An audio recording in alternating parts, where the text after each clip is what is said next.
Hello, I'm here to talk to you today about AutoFlex High Gloss and how it can be repaired.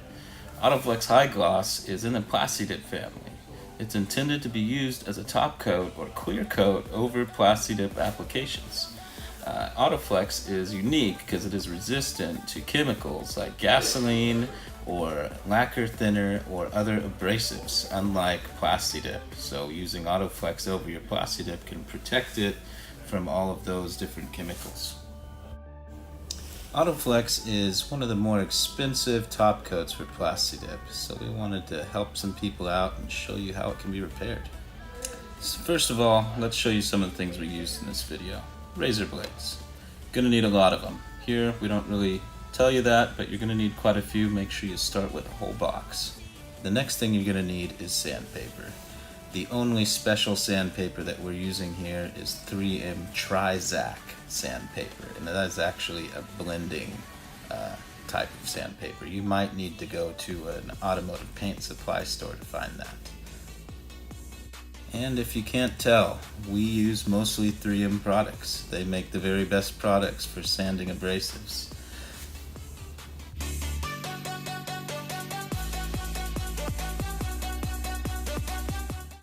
And for your rotary sander buffer, DeWalt is our preferred brand. And also buffing pads. Green or yellow is for compounding or buffing. A black pad is for polishing.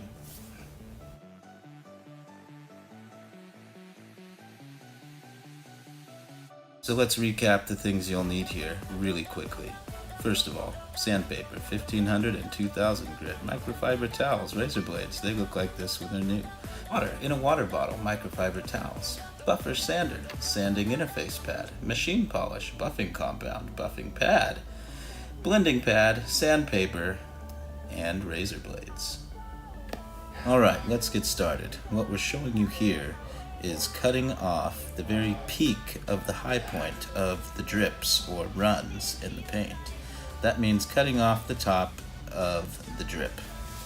This can be very difficult, and what you might notice is the razor blades we're using have been slightly modified. We actually took off the back, or what looks like the handle of the razor blade, the thicker part, so we could get a more flush cut. If you're not confident in doing this, or if your runs are not standing up high enough to get a cut on them, then go ahead and skip this step. The purpose of slicing off the high point of the runs, or the peak of the drips, is just to quicken the process and make a more level surface to begin your scraping.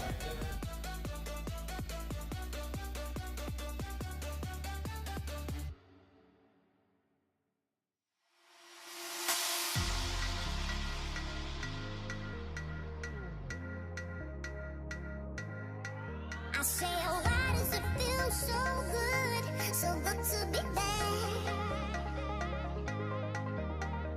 Getting what I want, boy, why does that make you so mad?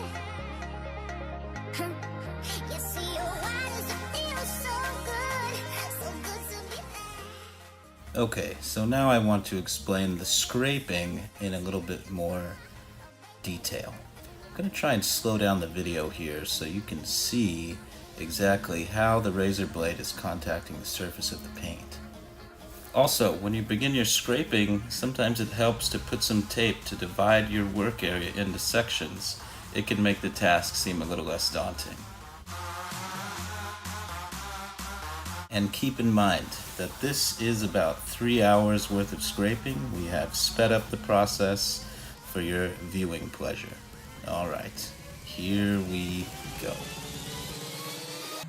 So good to be back.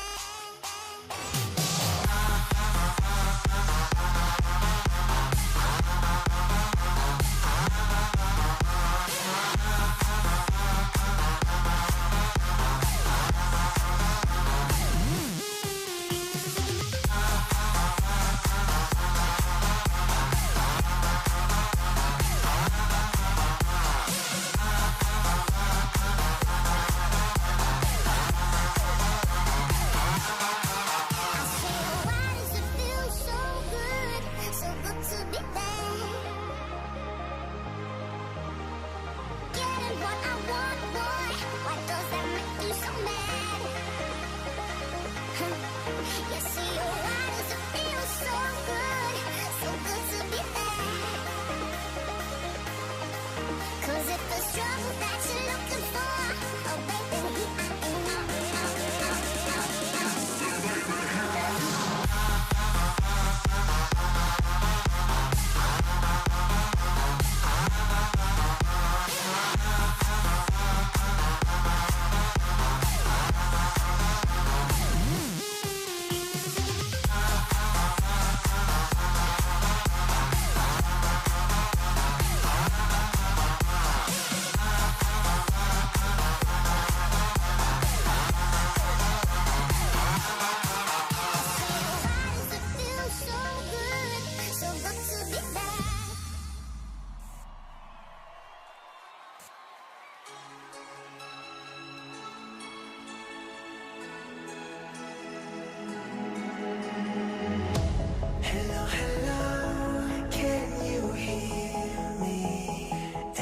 scream your name. Hello, hello, do you need me before I fade away? Is this a place that I